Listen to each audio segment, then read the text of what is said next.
जय श्री ओम नमः सिद्धेभ्य। जय श्री ओम नमः सिद्धेभ्य। जय श्री ओम नमः सिद्धेभ्य। ओंकार बिंदु संयुक्तम नित्यं ध्यायन्ति योगिनः कामदं मोक्षदं चैव ओंकाराय नमो नमः।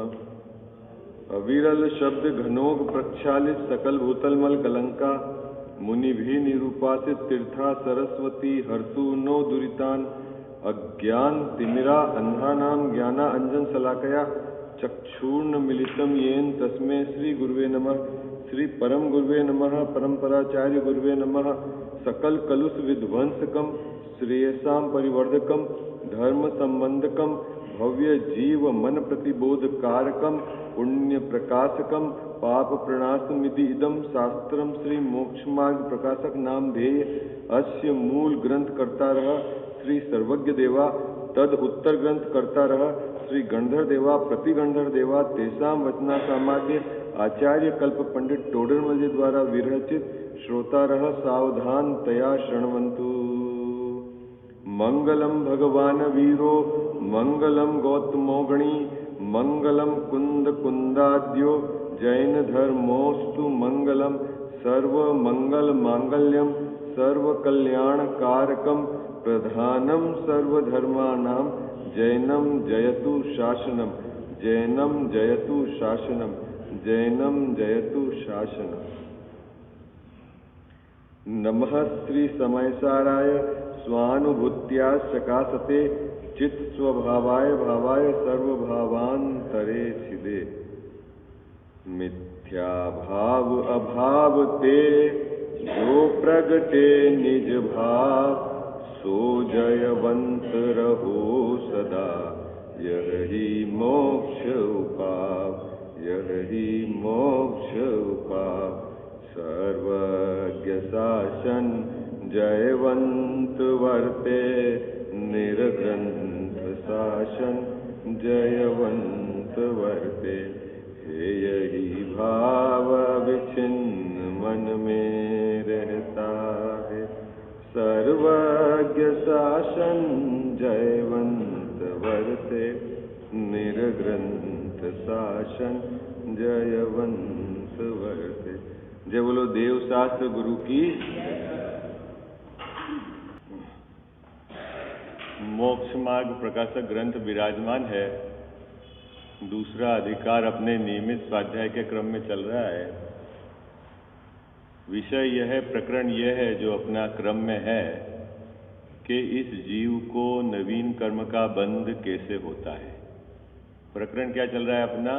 इस जीव को नवीन कर्म का बंध कैसे होता है और वर्तमान में जीव की क्या स्थिति है, इसको टोडरमल जी साहब ने पहले स्पष्ट कर दिया कि यह 8 कर्मों से बंधा हुआ जीव ज्ञानावरण, दर्शनावरण और अंतराय के उदय से इसके ज्ञान, दर्शन और ये जो वीर्य प्रकट नहीं है, ज्ञानावरण, दर्शनावरण और अंतराय के क्षयोपशम से पर्याय में आंशिक ज्ञान, दर्शन, वीर्य प्रकट है। मोहनी के कारण इसका चारित्र प्रकट नहीं है और मोहनी के कारण इसके क्या है कि इसके निमित्त से क्रोधाधिक पर्याय में पाए जाते हैं और अघातिया कर्म के कारण इसको बाहर में संयोग सामग्री मिलती है। ये सब पिक्चर पहले क्लियर हो गई है ना। कर्म के निमित्त से मिलने वाली सामग्री और कर्म के निमित्त से होने वाले जीव के भाव, ये सब बात टोडरमल जी साहब ने पहले बता दी। अब उन्हें ये यहाँ स्पष्ट करना है कि असल में नवीन कर्म के बंध का कारण क्या है। यहाँ क्या स्पष्ट करना है विषय उनको कि नवीन कर्म के बंध का कारण क्या है। और कर्म और सामग्री का मिलना, कर्म और जीव के स्वभाव का घात करना, इनके निमित्त नैमित्तिक संबंध, उसकी भी चर्चा पहले कर दी कि निमित्त नैमित्तिक संबंध कैसे हैं, कौन करता है कौन नहीं करता है, ये सब व्यवस्था। अभी तो यहाँ विषय यह है कि इस जीव को वर्तमान में किसके कारण नवीन कर्मों का बंध हो रहा है या होता है।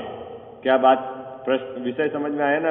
अभी जो विषय चल रहा है वो क्या चल रहा है बाबूजी? कि वर्तमान में इस जीव को नवीन कर्म का बंध कैसे होता है। ठीक है, तो अभी तक अपन ने जो चर्चा करी इसमें घात्या कर्मों की चर्चा करी थी। क्या घात्या कर्मों की क्या चर्चा करी? कि 4 प्रकार के जो अन्य घात्या कर्म हैं, है ना? ज्ञानावरण,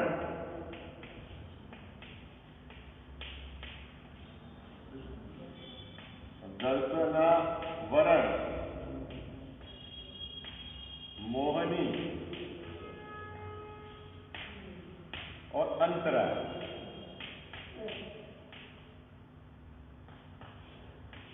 ठीक है, ये 4 प्रकार के घात्या कर्म है और इनकी अपन ने चर्चा करी। ज्ञानावरण का उदय और क्षयोपशम, दर्शनावरणी का उदय और क्षयोपशम, मोहनी का उदय, क्षयोपशम की चर्चा करना बाकी, अंतराय का उदय और क्षयोपशम। बात समझ में आ गई आपको?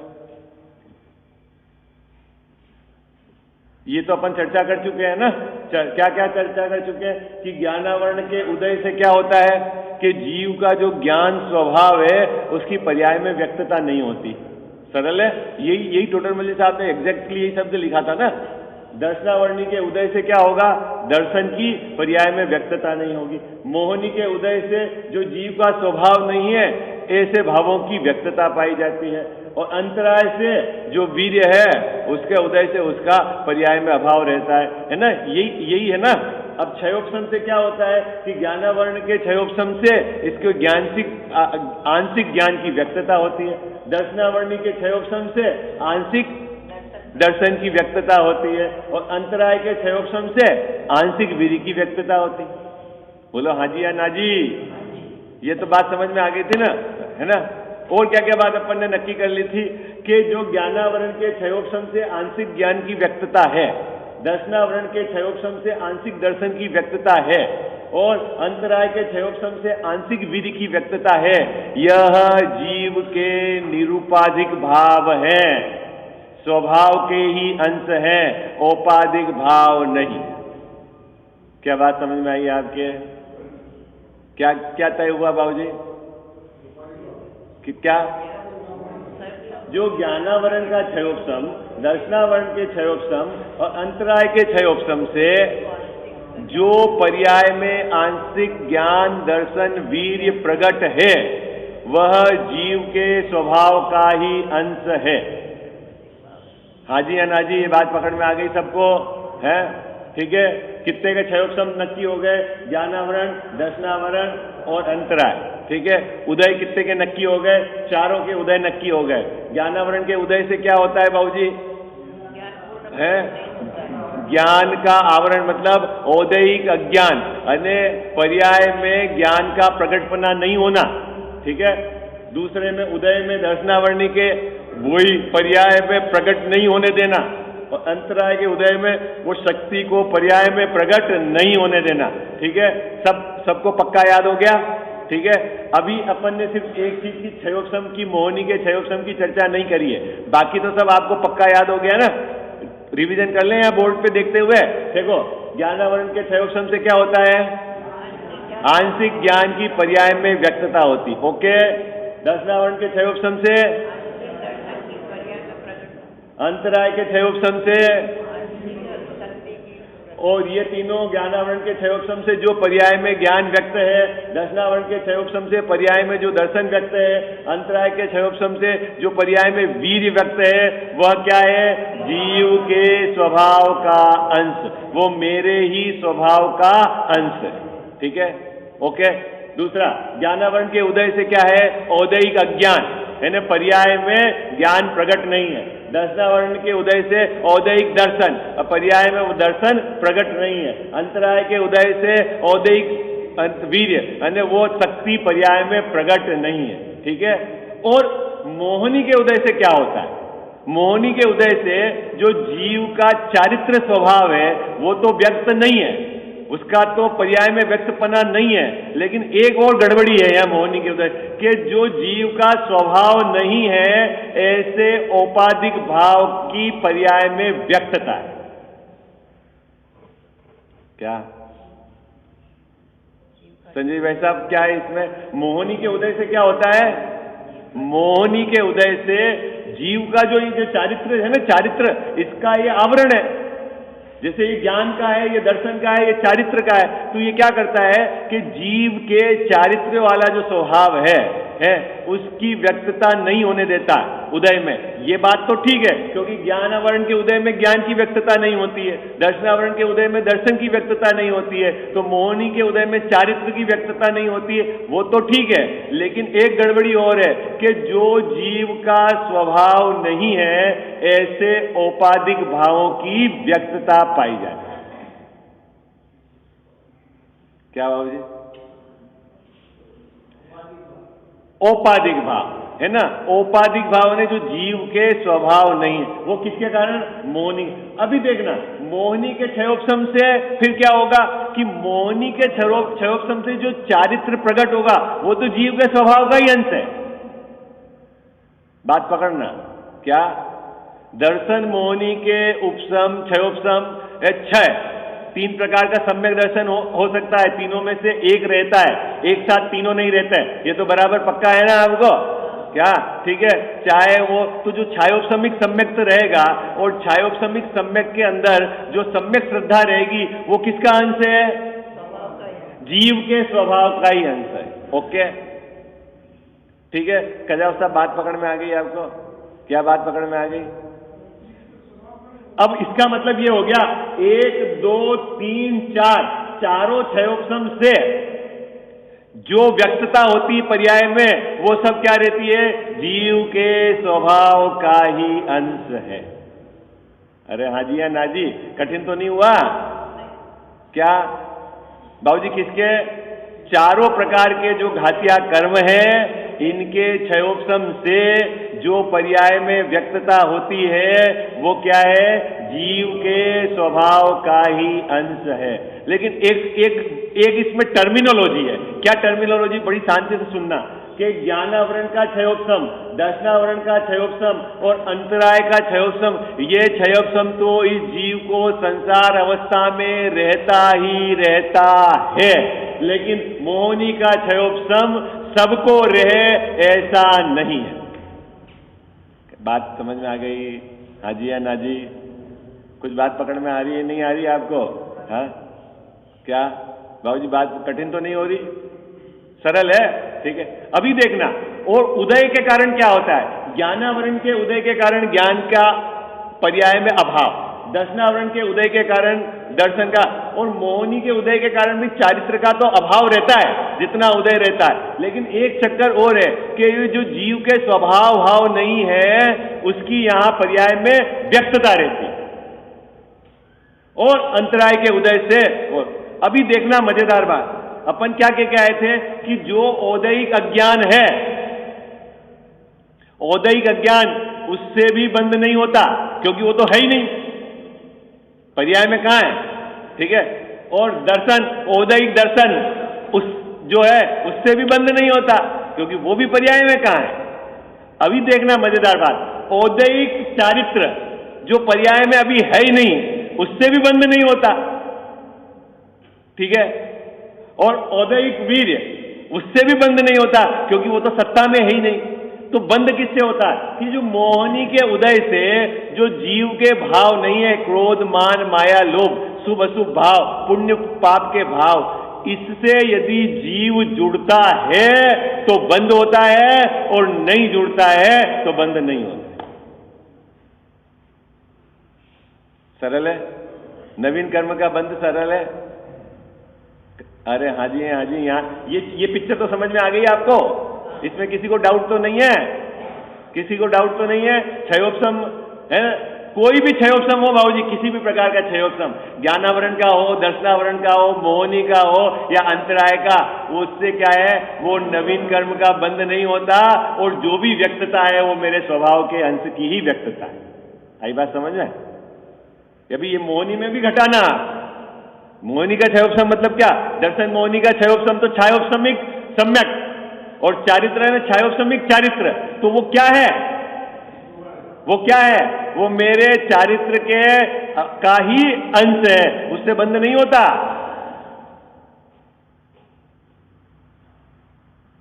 सबका चेहरे से लगा कठिन तो नहीं हो गया क्या? कठिन क्या कठिन है? ये तो सरल है, चित्र तो सरल है, कठिन हुआ क्या बाबू जी? फिर समझाने की जरूरत तो नहीं है इसमें।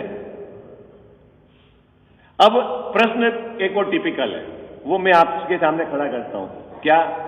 कि जब हमने वस्तु की स्वतंत्रता निर्धारित करी थी, द्रव्य की स्वतंत्रता निर्धारित करी थी, तब हमने ये बात कही थी कि एक द्रव्य का दूसरा द्रव्य कर्ता नहीं होता। ये बात कही थी बिल्कुल, और आप सबने स्वीकार करी थी कि जीव अपना स्वयं का करता है और कर्म अपने कर्म रूप कार्य का करता है ना? कर्ता कर्म कहां घटाया था अपन ने? दो भिन्न भिन्न द्रव्य में एक द्रव्य दूसरे द्रव्य का कर्ता नहीं होता, कर्ता कर्म एक ही द्रव्य में घटता है। ओके, ये बात तो पक्की है। अभी यहां देखना, अपन ने जो चित्र बनाया था उस समय, वापस आपको रिकॉल कराता हूं कि जब ये जीव अल्प ज्ञान रूप परिणमित होता है,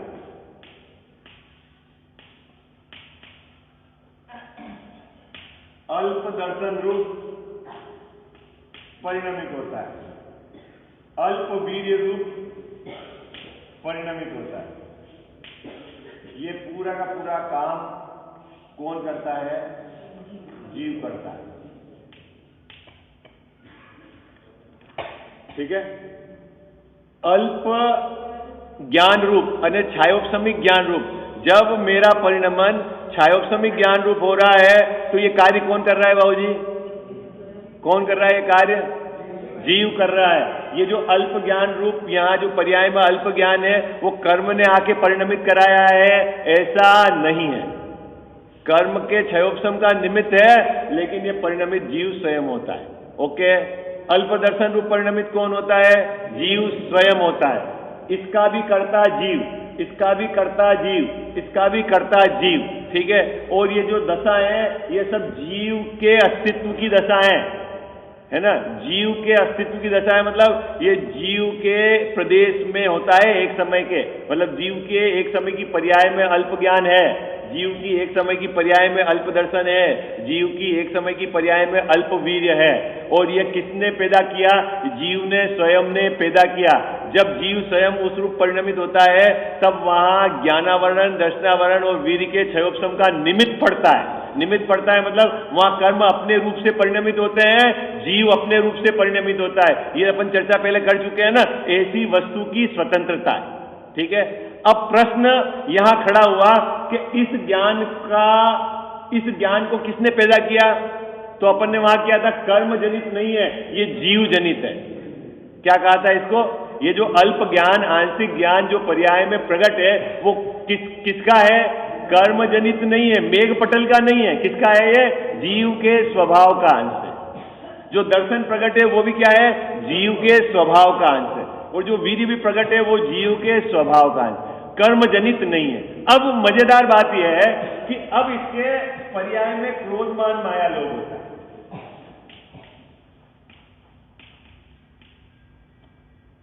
क्या होता है इसकी पर्याय में? आपने यहां चित्र बना दे। ठीक है, क्रोध, मान, माया, लोभ, है ना, शुभ अशुभ भाव, पाप पुण्य के भाव,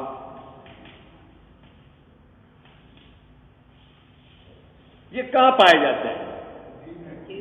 ये कहां पाए जाते हैं? अपने को ये खोज करनी। ये क्रोध होता है ना, क्रोध भाव जी, ठीक है, क्रोध रूप परिणमन कौन करता है? कौन करता है क्रोध रूप परिणमन? कजावत साहब है?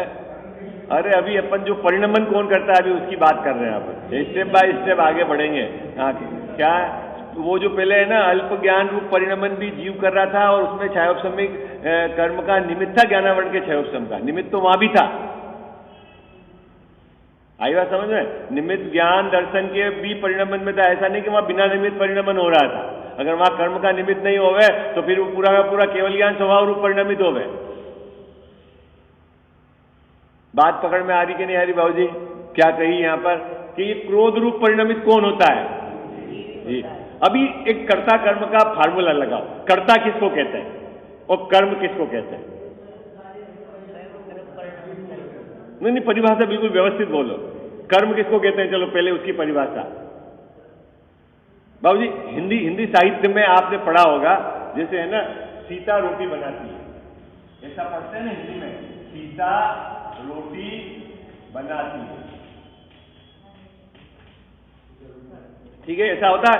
तो यहां रोटी बनाने का कर्ता कौन है? कौन है बाबूजी रोटी बनाने का कर्ता? सीता। और सीता ने क्या प्राप्त किया? सीता का कर्म क्या है? तो रोटी, ठीक है ना। सीता तो है कर्ता और रोटी है कर्म। लेकिन जैन दर्शन इसको एक्सेप्ट नहीं करता, इस व्यवस्था को। क्यों एक्सेप्ट नहीं करता? क्योंकि यहां बहुत सारी मिसलेनियस द्रव्य हैं।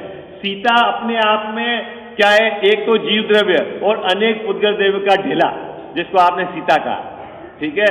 और रोटी वो आटे की एक विशेष दशा है, ठीक है। तो जैन दर्शन की क्या स्पष्ट विजन है? जो बात क्या है कि एक द्रव्य दूसरे द्रव्य को छू ही नहीं सकता।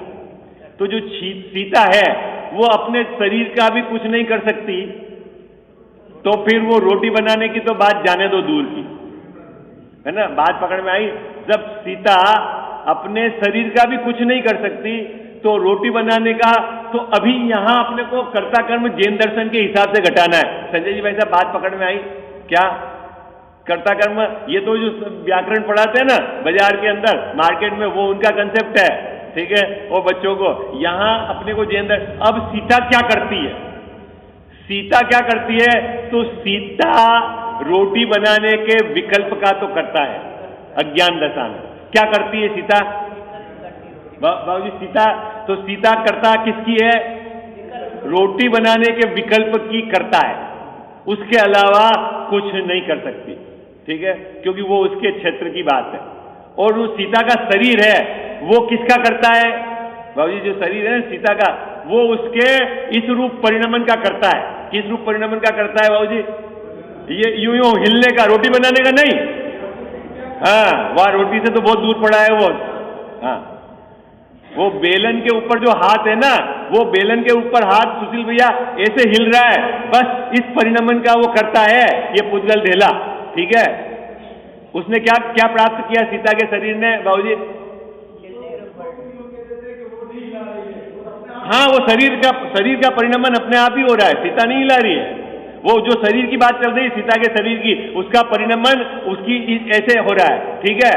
और बेलन का परिणमन कैसे हो रहा है? बेलन का परिणमन बेलन उसका करता है, वो ऐसे गोल गोल आगे पीछे घूम रहा है अपनी योग्यता से। कौन घुमा रहा है उसको? अरे बोलो ना, कौन घुमा रहा है? वो बेलन के जो परमाणु हैं, वो पुद्गल के, वो अपने, और रोटी वो आटा है ना, आटे के परमाणु अपने आप फैल रहे हैं अपनी योग्यता से। तो रोटी बनाने का कर्ता कौन? कि जिसने रोटी को प्राप्त किया, वो आटा है असल में करता है, जिसने रोटी को प्राप्त किया हो। तो बेलन ने तो बेलन की दशा प्राप्त करी, सीता के हाथ ने तो सीता के हाथ का परिणमन, और सीता ने तो विकल्प करा। ये है वस्तु की स्वतंत्रता। आई बात समझ में आपको? अरे हाँ जी या ना जी, कुछ नहीं गले उत्तर दी। आपको कोई डाउट तो पूछो मुझसे, है कोई? जीव करता है ना क्रोध का, कौन ने कहा नहीं करता है?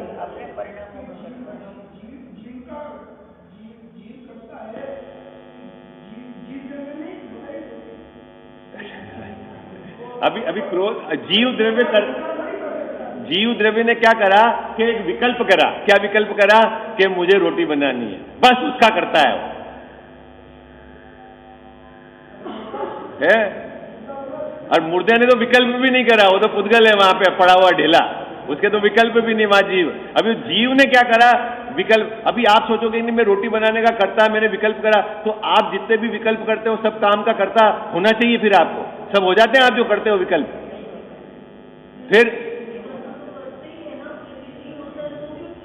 लगे रहते हैं, तो यही तो अज्ञान है। यही तो अज्ञान है। तब अब इसी को छोड़ना है, अब इसी को तो छोड़ना है समझ के। अभी कुछ बात समझ में आ रही नहीं आ रही? मुझे समझाना कोई दूसरी चीज है। मुझे यहां समझाना है कि यह जब क्रोध रूप आत्मा परिणमित होता है तो आत्मा स्वयं क्रोध रूप परिणमित होता है। उस समय क्रोध नाम की प्रकृति के कर्म का उदय होता है, लेकिन वो क्रोध नाम की कर्म की प्रकृति आत्मा को आकर जबरदस्ती क्रोध करावे, ऐसा नहीं है। आत्मा स्वयं अपनी योग्यता से क्रोध रूप परिणमित होता है। और वो जो क्रोध है उसके प्रदेश और आत्मा के प्रदेश भिन्न नहीं है। कोई तीसरी जगह क्रोध नहीं हुआ है। क्रोध जीव में ही हुआ है, जीव के अस्तित्व में हुआ है, ये नक्की करना है अपने को। अभी बहुत संजय जी भाई साहब बड़ी कॉम्प्लिकेसी है। चक्कर क्या है कि क्रोध का कर्ता आत्मा, क्रोध आत्मा के अस्तित्व में पाया जाता है। क्रोध रूपी कर्म को आत्मा ने प्राप्त किया है।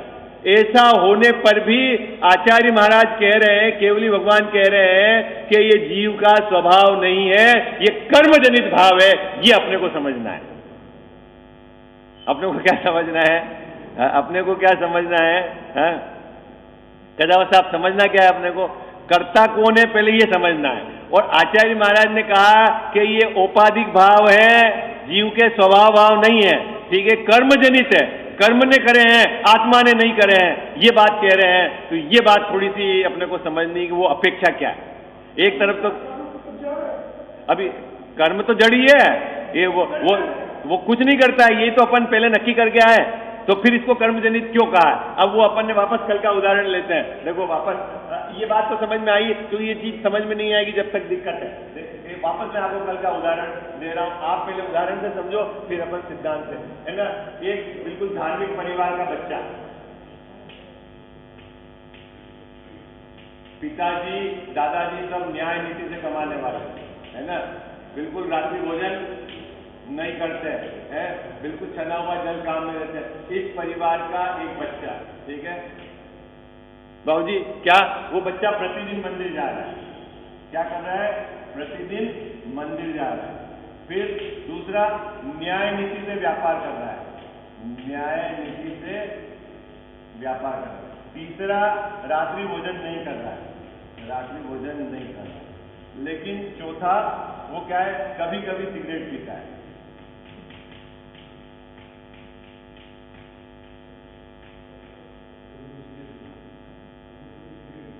ओके, क्या क्या क्या बात, क्या घट गई बात?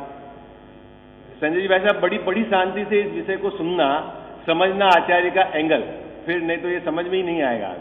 एक धार्मिक परिवार का बच्चा जिसके दादाजी पिताजी सब न्याय नीति से प्रतिदिन मंदिर जाना, रात्रि भोजन नहीं करना, छना हुआ जल काम में रहना, पूरा संस्कारित परिवार में पैदा हुआ, वहीं बड़ा भला हुआ, ठीक है। और अब उस बच्चे की बात बता रहे हैं, वो बच्चा प्रतिदिन मंदिर जाता है, ठीक है बाबूजी। प्रतिदिन वो मतलब जो भी व्यापार करता है न्याय नीति से करता है, वो रात्रि भोजन नहीं करता है, लेकिन वो कभी कभी सिगरेट पीता है, ठीक है ओके। अभी अब मेरा प्रश्न है कि सिगरेट रूपी पीने का कार्य कौन करता है? अरे बोलो, हाँ जी अन्ना जी। भाई पूजन करने का काम कौन करता है? लड़का ही करता है। मंदिर जाने का काम कौन करता है? कौन करता है? बोलो, मंदिर जाने का काम। अरे जल्दी बोलो, आवाज, ये तो लौकिक बात पूछ रहा हूं आपको, कोई सिद्धांत की बात। कौन करता है? लड़का स्वयं ही करता है। रात्रि भोजन नहीं करता है तो वो कौन नहीं करता है? लड़का स्वयं ही रात्रि भोजन नहीं करता है। और सिगरेट पीने का काम वो स्वयं ही करता है, ठीक है। तो अच्छा, सिगरेट पीने की बुराई किसमें है? किसमें? उस लड़के में ही है ना, लड़के के अस्तित्व में ही ना सिगरेट पीने की बुराई। अभी कोई कहे कि ये जो सिगरेट पीता है ना, ये तो इसके परिवार के ही लक्षण है, तो ये बात आपको स्वीकार होगी?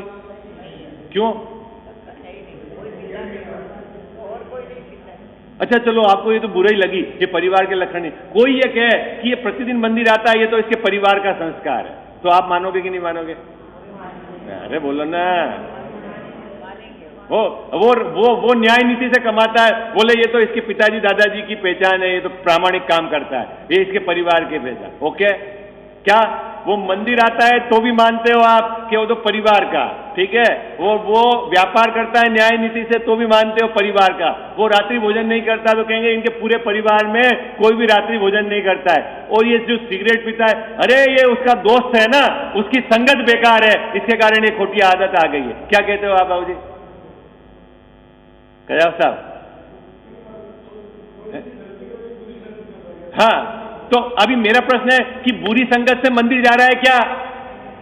जा तो रहा है ना लड़का वो? अरे हाँ जी, कुछ तो बोलो आप भाई, जा तो रहा है ना मंदिर, तो बुरी संगत से जा रहा है? नहीं नहीं, वो बुरी संगत से नहीं जा रहा है। न्याय नीति से काम कर रहा है तो वो बुरी संगत से नहीं, नहीं वो बुरी संगत से नहीं। लेकिन ये जो सिगरेट पीने का काम है, ये जो काम है, ये तो उसकी बुरी संगत पड़ गई। बोलो, तो अभी कोई पूछेगा कि इतनी सारी चीजें, ये तो सब परिवार की कह दी आपने, और ये कह दी पड़ोसी के लड़के की कि उसके संगत में पड़ गया है। तो करने वाला कौन है? सिगरेट पीने वाला कौन है? स्वयं उनके परिवार का लड़का, पिता भी वही है, लेकिन आरोप किस पे जाता है? किस पे जाता है? हाँ, ठीक उसी प्रकार क्रोध रूप आत्मा परिणमित होता है, मान रूप आत्मा परिणमित होता है, शुभ अशुभ भाव रूप आत्मा परिणमित होता है, पाप पुण्य रूप आत्मा ही परिणमित होता है। ये भाव आत्मा के अस्तित्व में ही है, आत्मा ही इनका करता है, आत्मा ही इस रूप परिणमित हुआ है। ऐसा होने पर भी आचार्य महाराज केवली भगवान कहते हैं कि ये इसके स्वभाव का अंश नहीं है, ये इसके परिवार के लक्षण नहीं है, इसीलिए ये कर्मजनित औपाधिक भाव है, ये जीव के स्वभाव भाव नहीं है।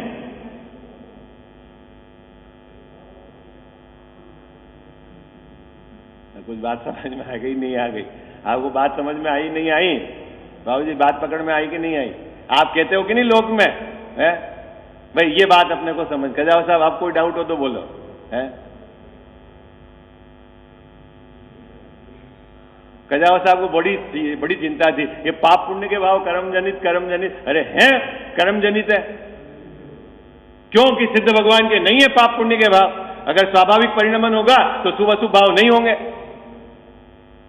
ये इसके परिवार के लक्षण नहीं है सिगरेट पीने के, बाकी तो ठीक है। अब देखो, जो ज्ञान प्रकट है वो परिवार का ही लक्षण है, दर्शन जो प्रकट है वो परिवार का ही लक्षण है, वीर्य जो प्रकट है वो परिवार का ही लक्षण है। लेकिन ये क्रोध मान माया लोभ है, ये जीव के स्वभाव का अंश नहीं है, ये उपाधि है, ये इसीलिए इसको कहते हैं कि कर्म जनित है, ये जीव जनित नहीं है, ये उसके परिवार जनित नहीं है। आई बात समझ में? बात पकड़ में आ गई अब आपको? हाँ जी या ना जी?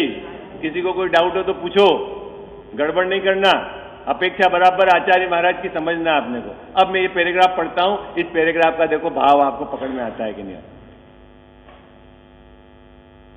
पेज नंबर 26 मैं सिर्फ पढ़ूंगा, अब आपको हर चीज इसमें पकड़ में आनी चाहिए, ठीक है। पैराग्राफ नंबर 3, तथा मोहनी कर्म के द्वारा जीव को अयथार्थ श्रद्धान रूप तो मिथ्यात्व भाव होता है, तथा क्रोध मान माया लोभादिक कसाय होते हैं। वे यद्यपि जीव के अस्तित्वमय है। बाबूजी क्या सिगरेट वो लड़का खुद ही पीता है, जीव से भिन्न नहीं है, ऐसा नहीं कोई दूसरा पी रहा है उसका नाम लगा रहे हैं, वो स्वयं ही है करने वाला, जीव से भिन्न नहीं है, जीव ही उनका करता है। वही लड़का ला रहा है पैसे देकर, वो खुद ही पी रहा है, जीव ही वो उसका करता है। जीव के ही परिणमन रूप वो कार्य है। कौन से कार्य है बाबूजी जीव के परिणाम रूप? ये विपरीत श्रद्धान रूप और क्रोध मान माया लोभ, ये सब जीव के ही कार्य हैं। ऐसा होने पर भी तथापि, ये जो शब्द डाला है तथापि, उनका होना मोह कर्म के निमित्त है। वो पड़ोसी के लड़के की संगत में पड़ गया था, इसलिए ये गड़बड़ी हो गई है। बाकी परिवार का कोई इसमें दोष नहीं है, परिवार तो निर्दोष है, इसलिए हम उसको कहते हैं कि ये बीमारी पड़ोसी की है, ठीक है ना। इसी तथापि उनका होना मोह कर्म के निमित्त से ही है, कर्म निमित्त दूर होने पर उनका अभाव ही होता है, इसीलिए वे जीव के निज स्वभाव नहीं औपाधिक भाव है। कौन से निज स्वभाव नहीं है? क्रोध मान माया लोभ विपरीत श्रद्धान, ये क्या है? जीव के स्वभाव भाव नहीं है, ये औपाधिक भाव है, जीव की अस्तित्व में है, जीव ही उनका करता है, जीव से भिन्न नहीं है, जीव ही उस रूप परिणमित हुआ है, लेकिन फिर भी ये जीव के स्वभाव भाव नहीं है। ये बात यहां कह रहे हैं। तथा उन भावों द्वारा नवीन बंध होता है, इसीलिए मोह के उदय से उत्पन्न भाव बंध के कारण है।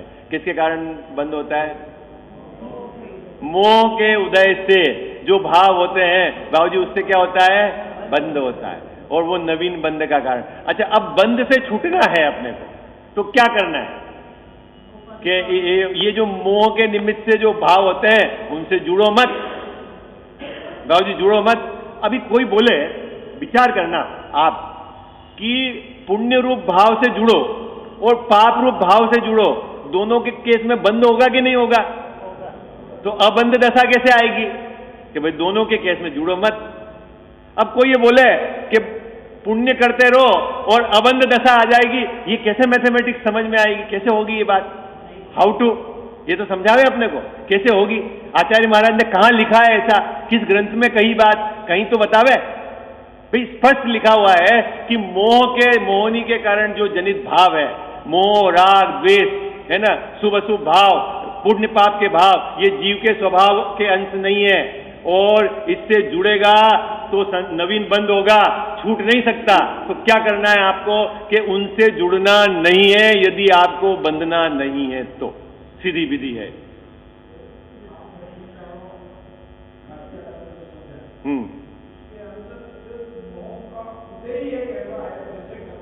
अभी ये उदय समझो, और इसमें और बारीकी से जाओ तो जुड़ो मत। क्या? और बारीक में जाओ तो जुड़ो मत। और अभी 8 कर्म में मोहनी कर्म का उदय ही है, जिससे इस जीव को नवीन बंध होता है। ठीक है? अभी किसी को कोई डाउट तो नहीं है सब्जेक्ट में? कोई गड़बड़ तो नहीं करेगा? बिल्कुल अर्थ समझ में आ रहा है ना, ऊपर से नीचे तक क्या क्या कही बात आचार्य महाराज ने? ठीक है? अब इसको अपन आगे कल चर्चा करेंगे, अघाती कर्म से क्या होता है।